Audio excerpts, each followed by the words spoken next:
Welcome back to alcohol, phenols and ether. Today's session are to discuss us about the cleavage of COH bond in phenol. Cleavage of COH bond in phenol take place in the presence of zinc test only. Instead of cleavage of COH bond in phenol, it undergoes number of electrophilic substitution reactions. Phenol ಅಂದರೆ ಗೊತ್ತಿದೆ ನಿಮಗೆ. Okay, aromatic ರಿಂಗ್ಗೆ ಡೈರೆಕ್ಟಾಗಿ OH group attach ಆಗಿರುತ್ತೆ. OH group it source and plus R effect R plus M effect due to resonance delocalization of pi electrons in the benzene ring.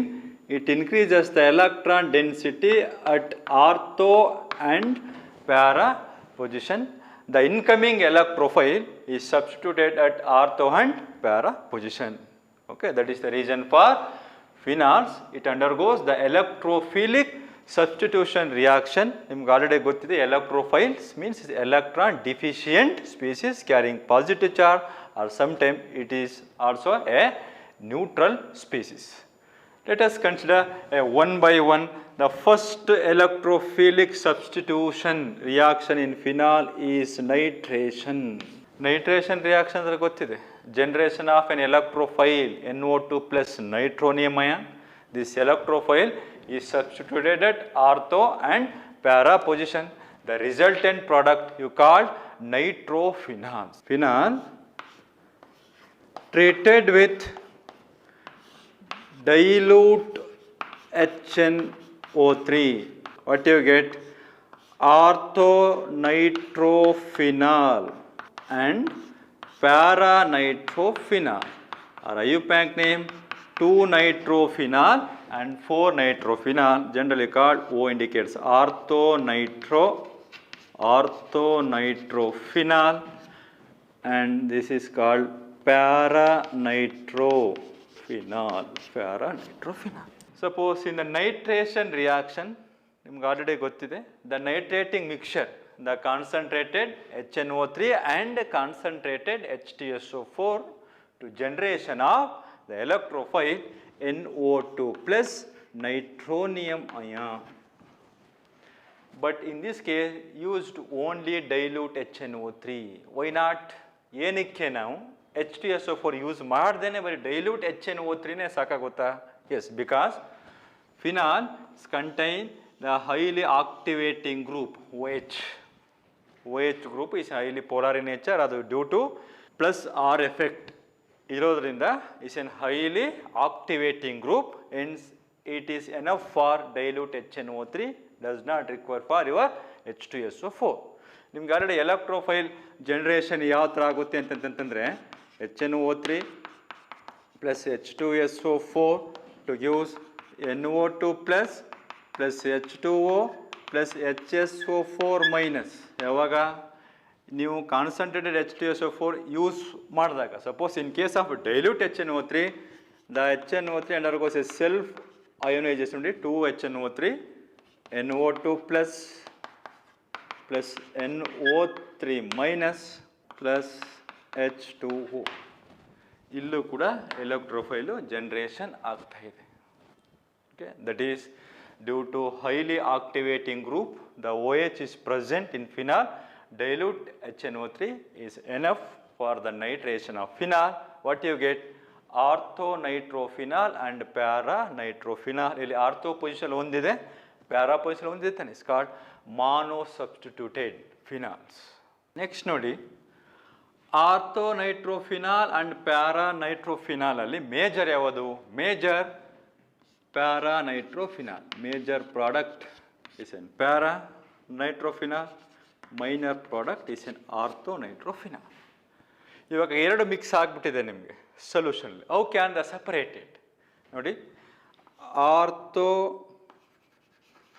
and para-nitrophenol can be separated by steam distillation. ಇವಾಗ distillation ಅಂತಂದ್ರೆ ನಿಮ್ಗೆ ಗೊತ್ತಿದೆ, ಎರಡೇ, ಒಂದು simple ಡಿಸ್ಟಿಲೇಷನ್ನು, ಇನ್ನೊಂದು steam distillation ಅಂತ ಕರೀತೀವಿ. ಓಕೆನಾ. ಸ್ಟೀಮ್ ಡಿಸ್ಟಿಲೇಷನ್ಲಿ ನೀವು ಡಿಸ್ಟಿಲೇಷನ್ ಪ್ರೋಸೆಸ್ನ ನೀವು ಸಪ್ರೇಷನ್ ಆಗಿ ಯೂಸ್ ಮಾಡಬೇಕಾದ್ರೆ the difference in boiling point ಇರಬೇಕು. The mixture of a two substance in liquids can be separated by distillation process. The difference in boiling point, ಒಂದಕ್ಕೆ ಬಾಯ್ಲಿಂಗ್ ಪಾಯಿಂಟ್ ಜಾಸ್ತಿ ಇರಬೇಕು, ಒಂದಕ್ಕೆ ಬಾಯ್ಲಿಂಗ್ ಪಾಯಿಂಟ್ ಕಡಿಮೆ ಇರಬೇಕು. ಆವಾಗ between ortho and paranitrophenol which one is higher boiling point? Ortho ನೈಟ್ರೋಫಿನಾಲ್ಗೆ ನೀವು ಆಕ್ಸಿಜನ್ನು ಮತ್ತು ಹೈಡ್ರೋಜನ್ನು ಎರಡು ಪಕ್ಕ ಇದ್ದರೆ its ability to form an hydrogen bonding. The hydrogen bonding formed within the molecules. Clear? It's called intramolecular hydrogen bonding. Next, paranitrophenol ನೋಡಿ, ಇಲ್ಲಿ ನೋಡಿ, between the two molecules hydrogen bonding ಇರುತ್ತೆ. ಇದನ್ನು ನಾವು intermolecular hydrogen bonding. Hydrogen bonding ಅಂದರೆ ಗೊತ್ತಿದೆ, two types, ಒಂದು intra, ಇನ್ನೊಂದು inter. Intra means within the molecules, inter means between the two molecules. Between intra and inter which one is an higher boiling point? ಇವಾಗ ಇಲ್ಲಿ ನೋಡಿ, inter ನೋಡಿ, between the two it's called ನಾವು association of molecules ಅಂತ ಕರಿತೀವಿ. ಇದು ಎರಡೇ ಅಲ್ಲ, ಇನ್ನೂ ಇದೆ. ಅವಾಗ ಎರಡು number of an molecule join ಆಗ್ತಾ ಹೋಗ್ತದೆ. ಇಲ್ಲಿ it's called association of molecules. In case of paranitrophenol, it forms an intermolecular hydrogen bonding. But in case of orthonitrophenol, it forms an intramolecular hydrogen bonding. Hence, orthonitrophenol is a steam volatile than paranitrophenol. ಈಗ ನೀವು ಎರಡನ್ನೂ ಒಂದು round bottom ಫ್ಲಾಸ್ಕ್ಗೆ ನೀವು collect ಮಾಡಿ distillation ಮಾಡಿದ್ರೆ first collect ಆಗೋದು your orthonitrophenol because it's a steam volatile. Steam volatile due to intramolecular hydrogen bonding. Paranitrophenol is a less steam volatile than ortho because it's an association of molecules due to intermolecular hydrogen bonding. This is the nitration of phenol, first treated with dilute HNO3. What happens when phenol treated with concentrated HNO3? What you get? Suppose phenol you treated with a concentrated HNO3, you get a tri-substituted phenols. ನೋಡಿ, phenol ತಗೋತೀರಾ, treated with concentrated HNO3, what you get? Trinitrophenol. First principal functional group 1, 2, 3, 4, 5, 6 ಟ್ರೈನೈಟ್ರೋಫಿನಾಲ್ ಅಂತ ಕರಿತೀವಿ. ಇಲ್ಲಿ ನೋಡಿ, two ಅಲ್ಲಿ ಒಂದಿದೆ Nitro group, ಇನ್ನೊಂದು 4ಅಲ್ಲಿದೆ, 2,4, ಇನ್ನೊಂದು 6ಅಲ್ಲಿದೆ, 2,4,6. How many Nitro group?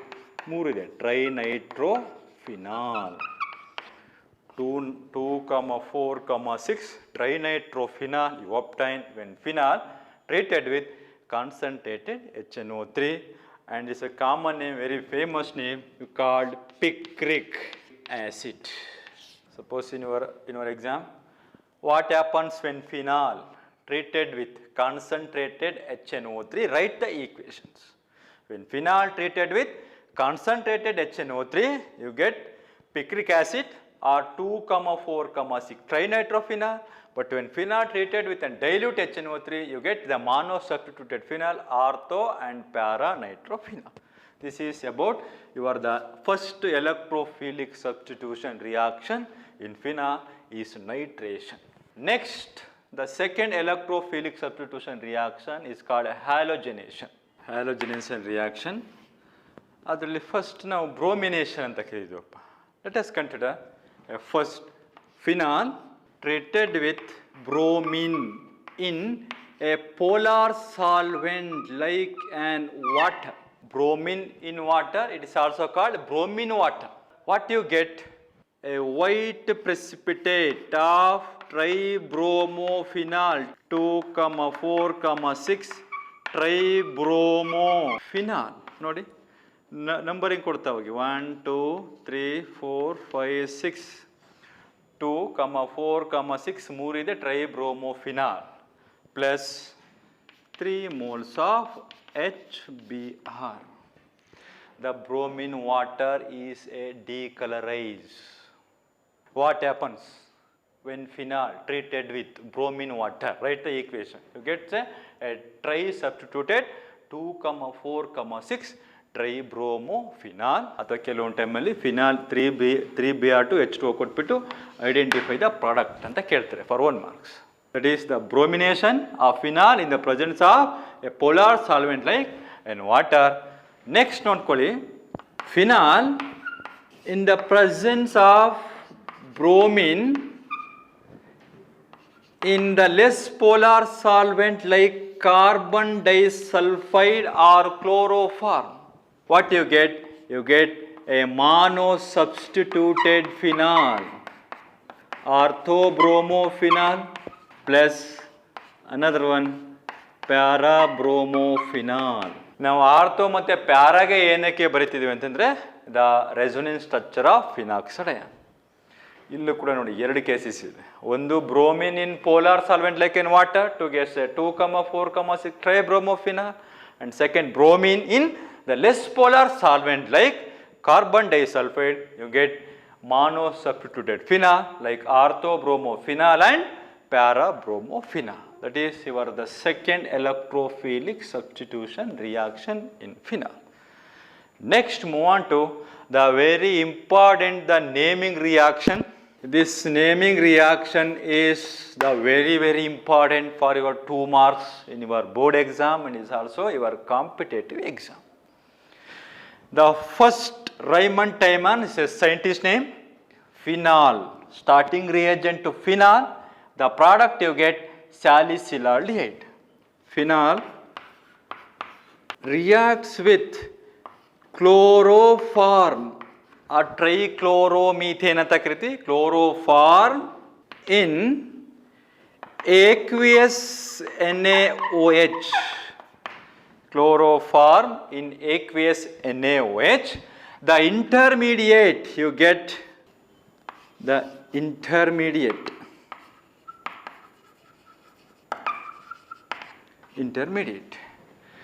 Aqueous NaOH means the NaOH dissolved in water. NaOH is a base, Na plus and OH minus. Phenol is acidic in nature. It abstracts a proton.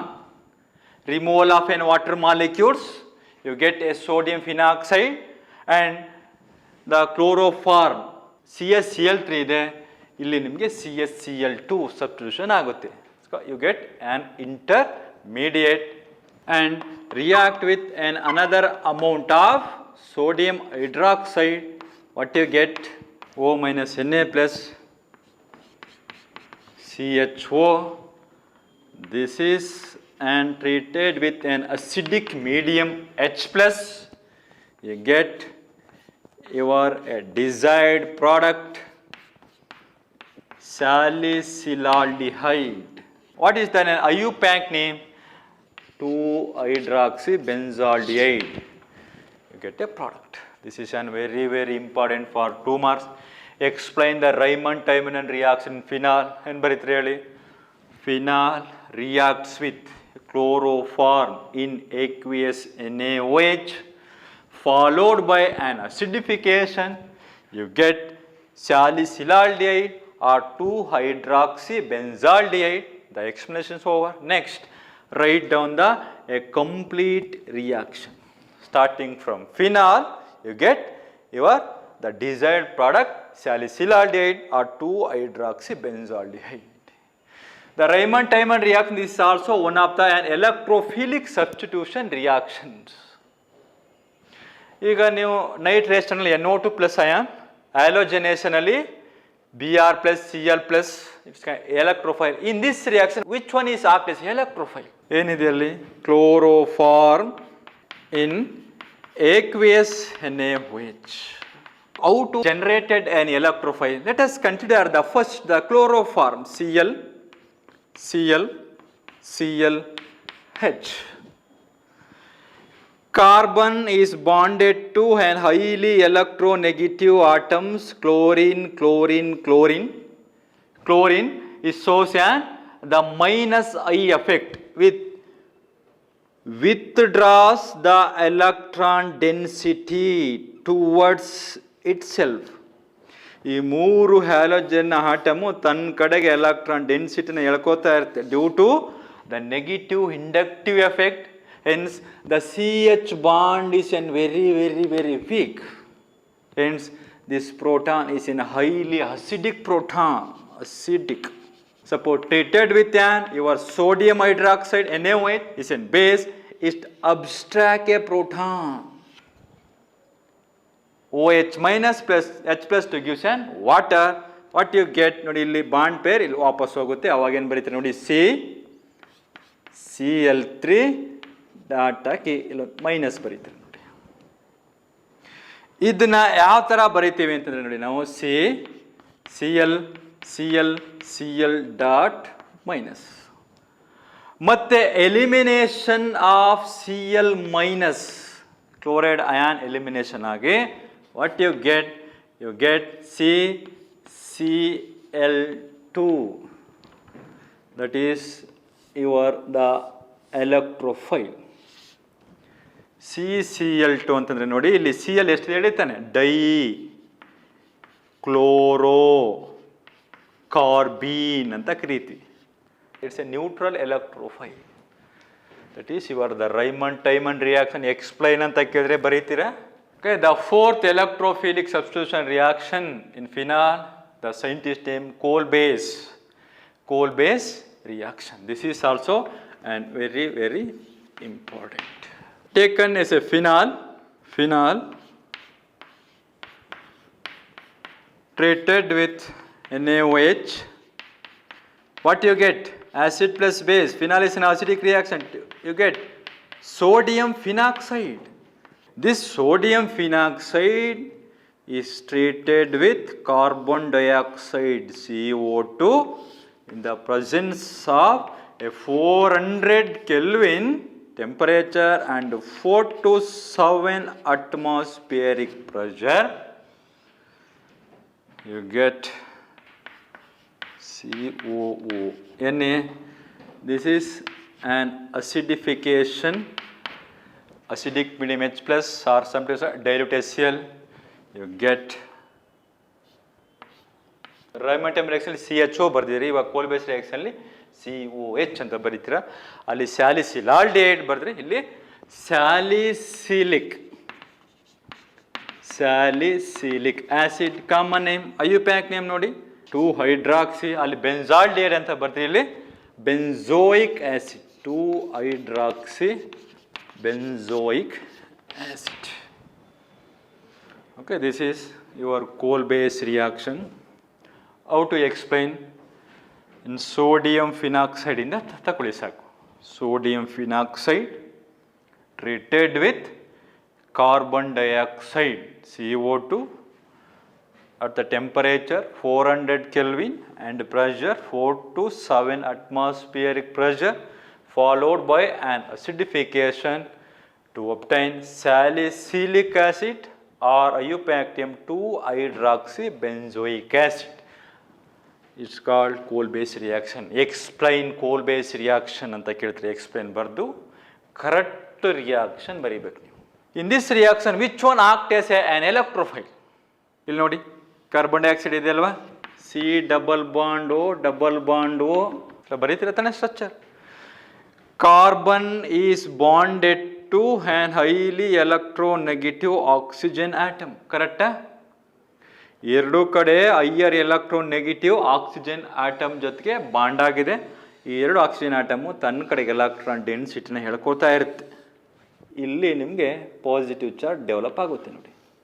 Carbon ಡೈಆಕ್ಸೈಡಲ್ಲಿ pi bond ಇದೆ ಅಲ್ವಾ, ಇಲ್ಲೊಂದು pi bond ಇದೆ, ಇಲ್ಲೊಂದು pi bond ಇದೆ. Pi bond ಇದ್ರೂ ಕೂಡ behaves as electrophile because the carbon is bonded to and 2 oxygen atom. This is an highly electronegative in nature. Hence carbon develops a positive charge, hence it acts as a electrophile. That is your coal-base reaction is a conversion of phenol to salicylic acid. The electrophile is in carbon dioxide. ಅರ್ಥ ಆಗಿದೆಯಾ?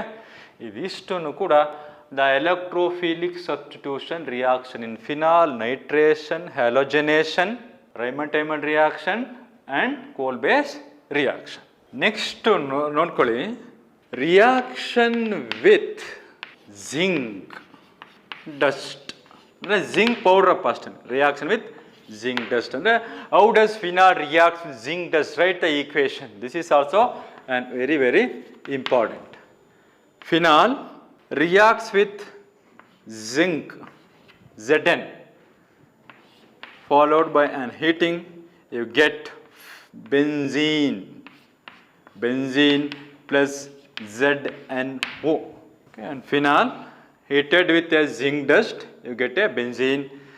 ಇಲ್ಲಿ benzene ಬರಬೇಕಾದ್ರೆ ಈ carbon ಇದೆ ತಾನೆ, ಇಲ್ಲೆಲ್ಲ 6 carbon atom ಇದೆ. ಈ ಕಾರ್ಬನ್ ಮತ್ತು ಆಕ್ಸಿಜನ್ ಬಾಂಡ್ ಏನೇಬೇಕು, ಬ್ರೇಕಪ್ ಆಗ್ತಾನೆ. The cleavage of carbon and oxygen bond or the cleavage of CO bond in phenol takes place only in the presence of zinc dust, you get a benzene. ಕೆಲವೊಂದು ಟೈಮಲ್ಲಿ ನಿಮಗೆ ಅವರು ಹಿಂಗೂ ಕೇಳ್ತಾರೆ ನೋಡಿ, ಫಿನಾಲ್ನವರು C6H5OH ಅಂತ ಬರ್ಕೊಂಡು plus Zn identify the product. C6H5 ಅಂದರೆ ಕೂಡ ಫಿನಲ್, ಅವಾಗ ಏನು ಬರೀತಾರೆ, benzene. C6H6 plus ZnO. This is also an important reaction with zinc dust, you get a benzene. It involves the cleavage of COH bond. Okay, next reaction ನೋಡಿ, oxidation ಅಂತ ಕರೀತೀವಿ. ಏನಾಗುತ್ತೆ ನೋಡಿ, ಈ ರಿಯಾಕ್ಷನ್ ಕೂಡ ತುಂಬ ಇಂಪಾರ್ಟೆಂಟ್ ಅಪ್ಪ. ಫಿನಾಲ್ ಬಟ್ ತುಂಬ ಸಿಂಪಲ್ ಆಗಿದೆ. Phenol undergoes N oxidation in the presence of N oxidising agent sodium dichromate, potassium dichromate ಅಂತ ಕೇಳಿರ್ತೀರಲ್ವ, ಅದೇ ಥರ ಸೋಡಿಯಂ ಡೈಕ್ರೋಮೇಟ್ Na2Cr2O7 ಇನ್ ಅಸಿಡಿಕ್ ಮೀಡಿಯಮ್ ಅಂತಂತಂದರೆ ಇನ್ the presence of H2SO4. Phenol undergoes an oxidation in the presence of sodium dichromate in acidic medium. In the presence of H2SO4, you get benzoquinone. Okay, this is the oxidation reaction of phenol. ಯಾವ ಥರ question ಕೇಳ್ತಾರೆ, what happens when phenol treated with sodium dichromate in H2SO4? Write the equation. Or name the product obtained when phenol treated with sodium dichromate in acidic medium. Product name ಏನು ಹೇಳಿ, benzoquinone. This is about the reactions in phenol, electrophilic substitution reaction and reaction with the zinc dust, and phenol is also undergoes an oxidation in the presence of sodium dichromate under acidic medium. This is the completion of your alcohol and phenol. Another one topic ಇದೆ, chapter name ಏನು ಹೇಳಿ, alcohol, phenols and ether. ಇನ್ನು ಉಳ್ಕೊಂಡಿರೋದು ಇದು ಒಂದೇ, ethers. In the next session, I am going to deal with the ethers. Okay?